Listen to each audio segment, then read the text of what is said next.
Bütün Kırgızistan Madumarov. Birinciden urmatlı kesipteşler, biz özümüzdün işimizge kayrılabыз dagı, onun bekтердин алдында. Saat 10'da baştalat degende 10'da başlasak. Saat 10'ga bir 5 minut kalganda geri otursak. 7-6 жаштагы birinci класстын балдары saat 7:30'da birinci sabakka barып atат. Ukalanıp gelip alıp, o жерден туруп алып, анан өзүңөрчө кичине жетим чогулуш өткөрөсүңөр кайра. Тартипти өзүбүздөн баштасак, бул биринчи. 10:00'da жумуш башталышы керек. Экинчи маселебиз. Звукту көтөрүп болчу, угулбай жатчы. Микрофон зум.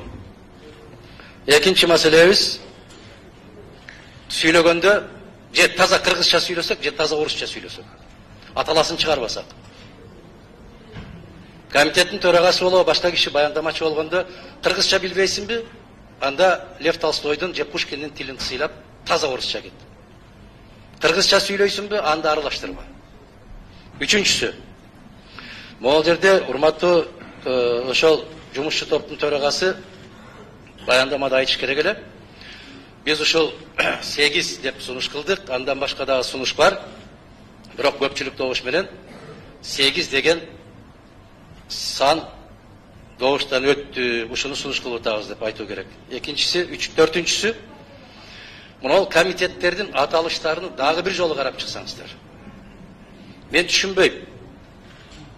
Этностор аралык мамилелер дегенди түшүнбөйм мен. Тышкы миграция дегенди түшүнбөйм. İçki migrasyonu kayık alp arasınlar. Kaysı komitetke alp arasınlar. Jönele sotsialдык жана миграция деп койсо болбойбу бул? Мына Нарын областынын, Баткен областынын, Ош областынын канча жарандары Бишкектин тегерегинде жүрөт. Булар кимге кирет? Булардын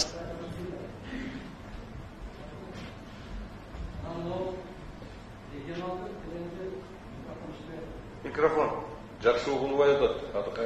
Ага мен күнөөлүү эмесмин дейм. Регионалдык дегенди ушу аймактык деп сүйлөсөк жарашпайбы ушуга? Социалдык саясат боюнча деп эле коюп тур, ушул жерге биз киргизишибиз керек. Эмгек маселесин ушул жерге киргизишибиз керек.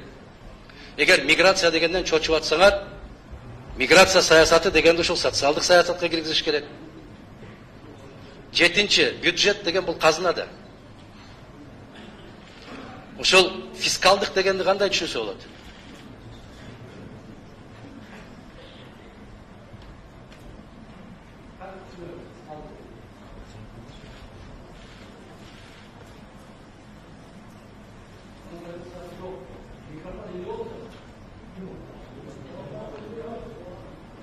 Адахан Кимсанбаевич, 2 минут чектелүү. Сизге кошумча да бердик сөздү.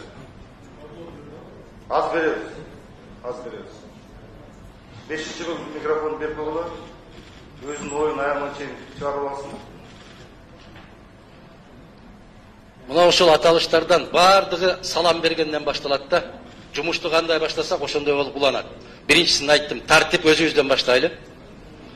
Экинчиден, мына аталыштарды дагы бир жолу карап көрсөңүздөр. Же кыргызча эмес аталышы, же орусча эмес аталыш болуп, биз кандай үлгү берип атабыз?